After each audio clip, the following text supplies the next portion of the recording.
Greetings, ladies and metal gents, and welcome to today's edition of Tales from Outer Space, where I take stories from across the internet and read them for your entertainment. This particular story is called Wanted Sleep, written by Sjanevardsson. A chill breeze raised goosebumps on Lee's legs that dangled off the side of the bed, free from the constraints of the blanket. Her sleep-addled mind didn't register why at first, but it jerked her from sleep to an alert wakefulness. She thought the graveyard shift, 4 days between returning traffic to the station, would be a nice chance to relax. She lay without moving, feeling the movement of cold air across the floor. Something about it was wrong. Not just a little odd, but full-on sound the alarms. Wrong. The silence. The air handlers were a down cycle, meaning they weren't responsible for the air movement that had woken her. In addition, the cold air didn't come from them. So where did it come from? Lee rose from her bed and padded across the sleeping room with bare feet. She grabbed a stun baton that had been propped behind the door since before she'd been assigned to the station. She'd never touched it and had no idea whether it was charged. "I'm armed," she called out. "Announce yourself." The only answer was a metallic clink from somewhere down the hall, followed by the sound of hard boots on metal. She wasn't alone, and whoever was there was walking on the walls or ceiling, magnetic boots. The carpeted floors would have hidden their approach better. Lee set the baton down, only long enough to slip into her coveralls. With one hand she grabbed the baton and rubbed her thumb on the button. With the other she pulled a telescoping inspecting mirror out of her pocket and extended it with the flick of her wrist. With the 3-centimeter mirror close to the floor, she edged closer to the door until she could see entirety of the hallway by rotating the mirror.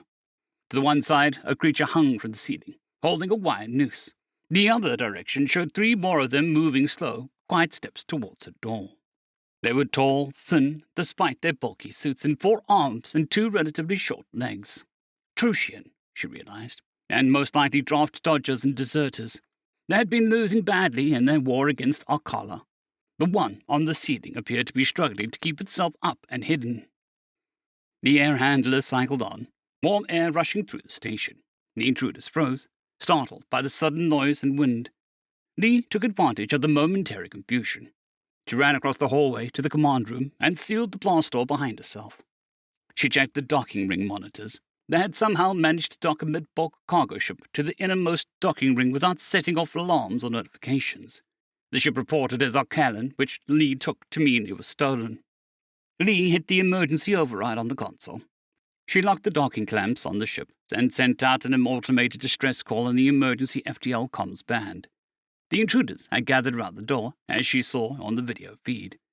One of them pulled out a tool and began cutting through the wall near the blast door to get the locking mechanism.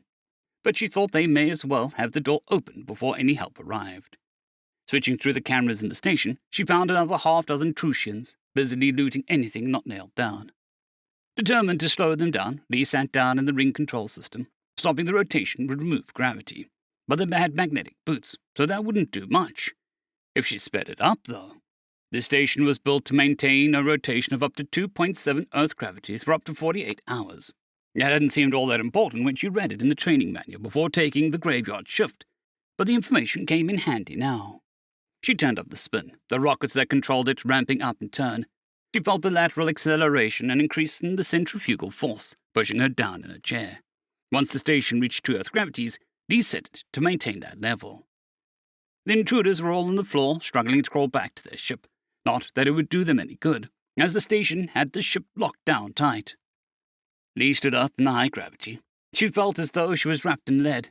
She lifted the baton, which felt far more substantial than it had in a normal 3/4 Earth gravity on the station. "Ready or not, here I come," she shouted. Beside the door hung restraints. She grabbed all of them and keyed in the open sequence for the blast door. The blast door swung open and Lee stepped out into the hall where the Trucians were still struggling to crawl away. "Stop moving. You're under arrest. If you continue to move, you'll be hit with the stun baton." They continued to crawl, cursing in a mix in their own language and trade common. She repeated her commands in trade common, but they didn't stop. She touched the baton to the nearest and pushed the button. Nothing happened. Shit! Lee swung the baton down to the Trucian, who grunted in pain and stopped moving. I'm stopped! I'm stopped! He yelled out. He called out something in his own language, and the others stopped as well. Lee restrained their hands and feet before making her way to the cargo lockers, where the other Trucians were located. Only after all of them were in restraints did she return to the control center and slow the station back down to the standard 3/4 gravity. In spite of the exhaustion that pushed all the way to her bones, she dragged all 11 of them into the holding pen before allowing herself to collapse back on her bunk.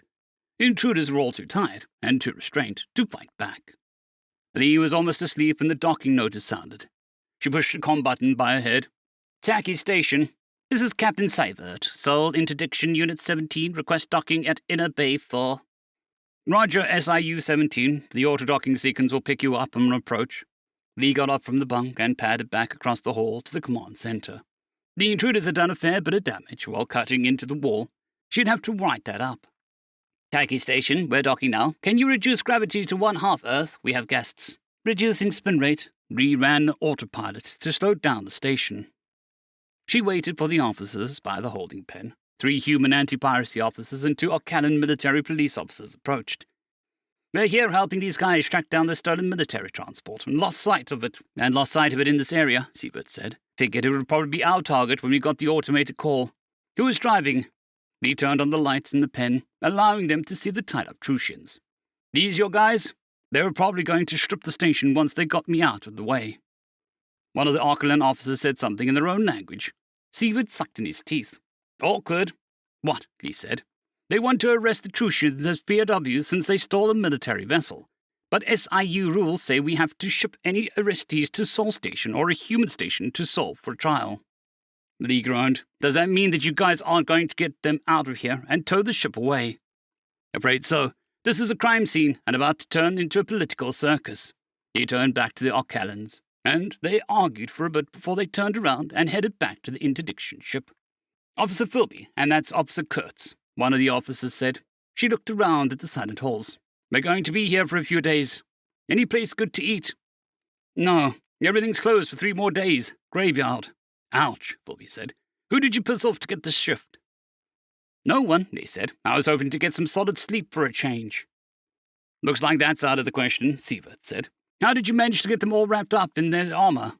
"I spun the gravity up to 2 Earths, and when they wouldn't stop crawling, I tried to stun them. Guess I should have charged this up." "It wasn't charged?" he asked. "No, just had to hit him with it like a club. That did the trick." Philby held her hand out, and Lee handed her the stun button. She looked at the bottom, clicked the switch on the bottom, pushed the button, and watched an arc from the baton to the wall. "It's charged. You just have to turn it on." With that, she clicked the switch on the bottom again. Lee took the baton back and looked at the bottom. She felt silly for not knowing how to turn it on and sighed, "I told you, I need sleep." End of story.